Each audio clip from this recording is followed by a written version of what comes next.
Are you a communist? No, I am not. Zohran Mamdani is affiliated with the Democratic Party and is also a member of the Democratic Socialists of America. And I have already had to start to get used to the fact that the president will talk about how I look, how I sound, where I'm from, who I am, ultimately because he wants to distract from what I'm fighting for. Mamdani has emerged as one of the most vocal and ideologically consistent voices of the American left at the state level.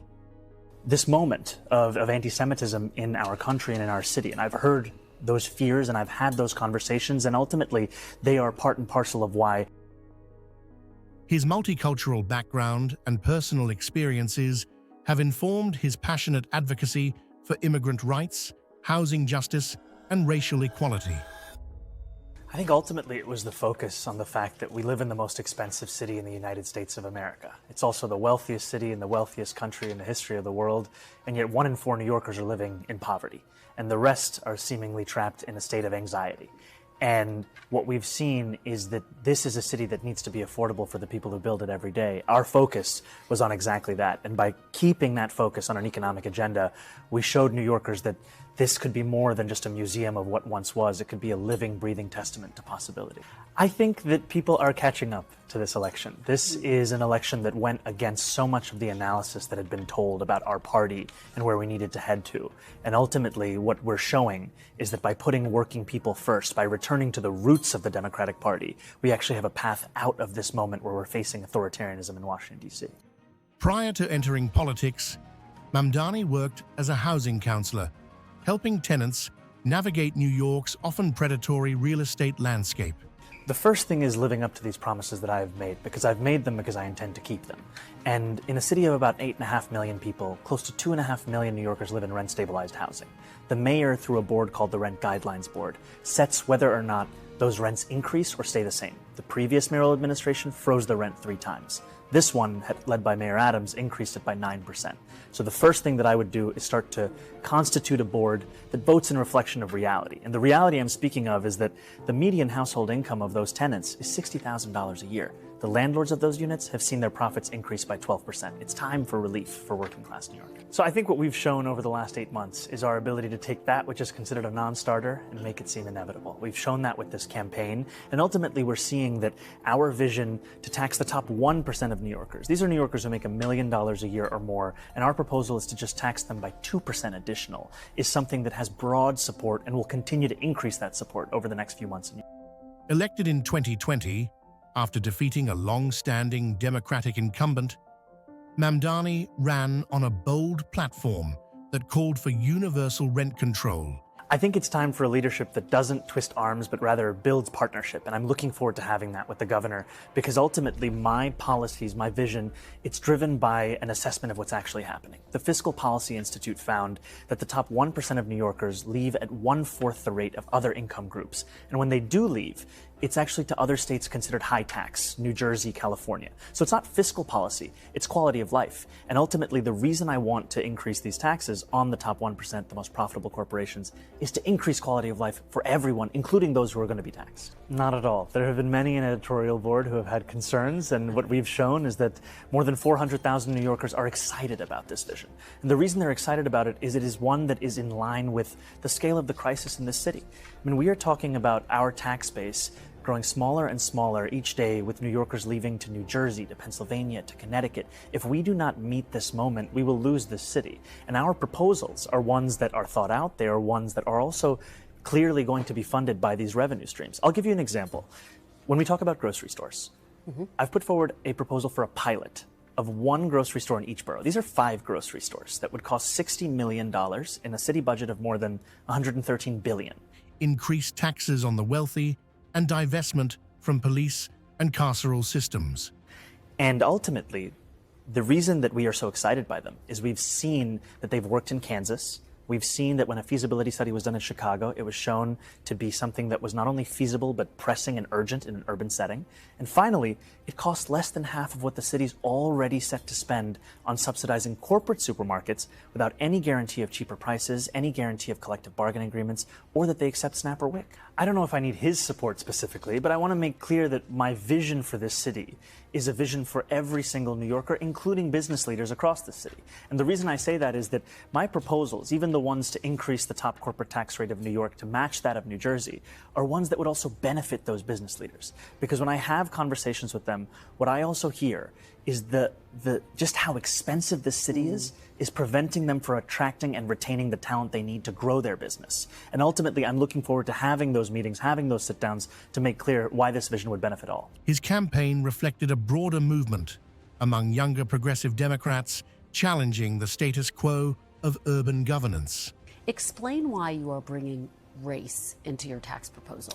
That is just a description of what we see right now. It's not driven by race. It's more of an assessment of what neighborhoods are being undertaxed versus overtaxed. We've seen time and again that this is a property tax system that is inequitable. It's one that actually Eric Adams ran on saying that he would change in the first 100 days. He's since sought to defend it and lost at every juncture in court. And I understand you're saying we're simply describing the types of neighborhoods that would see these increase in taxes, and yet by invoking race, do you run the risk of potentially alienating key constituents? I think I'm just naming things as they are. And ultimately, the thing that motivates me in this is to create a system of fairness. It is not to work backwards from a racial assessment of neighborhoods or our city. Rather, it's to ensure that we actually have an equal playing field. And right now, what we see with the property tax system is one that is overtaxing a number of New Yorkers and undertaxing others, and an inability of political will to resolve that. In office, Mamdani has championed legislation that reflects his socialist principles. The focus here is to actually ensure a fair property tax system, and that the use of that language is just an assessment of the neighborhood. All right. You are a self-described democratic socialist. Do you think that billionaires have a right to exist? I don't think that we should have billionaires because, frankly, it is so much money in a moment of such inequality. And ultimately, what we need more of is equality across our city and across our state and across our country. And I look forward to work with everyone, including billionaires, to make a city that is fairer for all of them.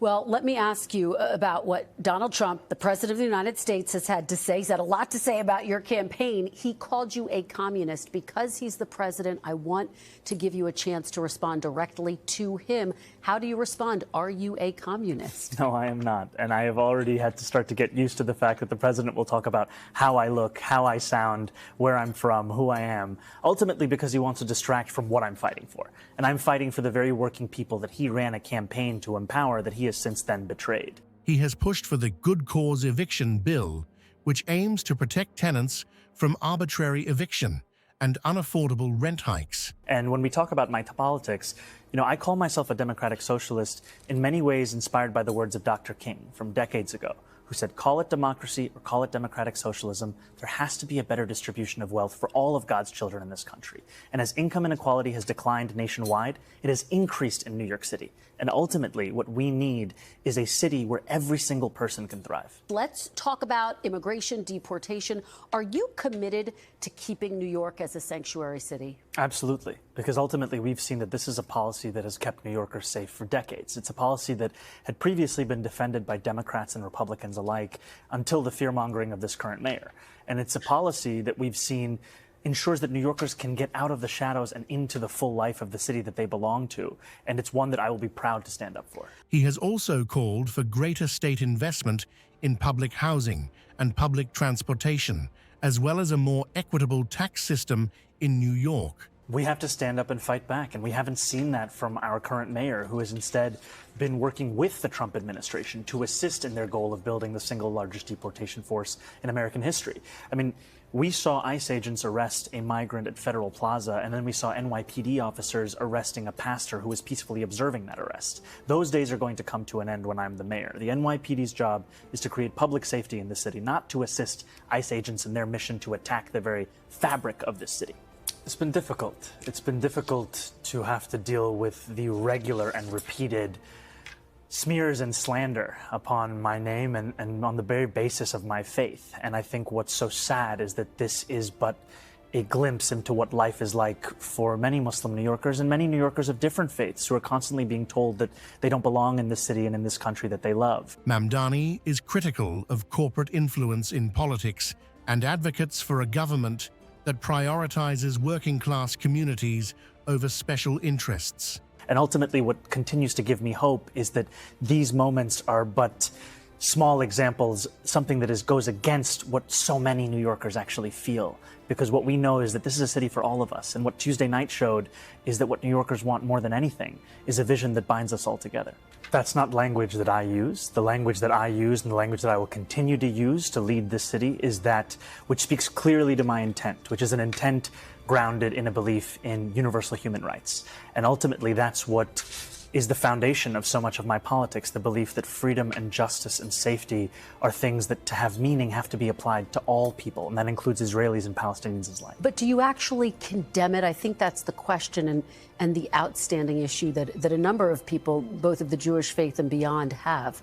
Do you condemn that phase, globalize the intifada, which a lot of people hear as a call to violence against Jews? I've heard from many Jewish New Yorkers who have shared their concerns with me, especially in light of the horrific attacks that we saw in Washington, D.C. and in Boulder, Colorado, about this moment of anti-Semitism in our country and in our city. And I've heard those fears and I've had those conversations, and ultimately they are part and parcel of why. He has also voiced strong support for Palestinian rights and international human rights more broadly. In my campaign, I've put forward a commitment to increase funding for anti-hate crime programming by 800%. I don't believe that the role of the mayor is to police speech in the manner especially of that of Donald Trump, who has put one New Yorker in jail who's just returned to his family, Mahmoud Khalil, for that very supposed crime of speech. Ultimately, what I think I need to show is the ability to not only talk about something, but to tackle it and to make clear that there's no room for anti-Semitism in this city. We have to root out that bigotry, and ultimately we do that through the actions, and that is the mayor I will be, one that protects Jewish New Yorkers and lives up to that commitment through the work that I do. But quickly, for the people who care about the language and who feel really concerned by that phrase, why not just condemn it? My concern is to start to walk down the line of language and making clear what language I believe is permissible or impermissible takes me into a place similar to that of the president, who is looking to do those very kinds of things, putting people in jail for writing an op-ed, putting them in jail for protesting. Ultimately, it's not language that I use, it's language I understand there are concerns about, and what I will do is showcase my vision for the city through my words and my actions. Often drawing criticism from establishment figures, but earning admiration from progressive grassroots movements. I think it showcases a new approach to politics in our city, and it's for others to decide across our country. Ultimately, what we wanted to do from the very beginning of this race was change our political instinct from lecturing to listening. And after the presidential election, where we saw New York be the state in the nation with the largest swing towards Donald Trump, 11.5 points, and we saw that swing took place far from the caricatures of Trump voters, I went to those hearts of immigrant New York City that were the fulcrum of those swings. Hillside Avenue in Queens, Fordham Road in the Bronx, and I asked Democrats, who did you vote for and why? And I heard from them again and again, I voted for Donald Trump because I could afford things that are now out of my reach today. And ultimately, when I asked them what would it take to bring you back to the Democratic Party, they said a relentless focus on an economic agenda, and that's the campaign that we built.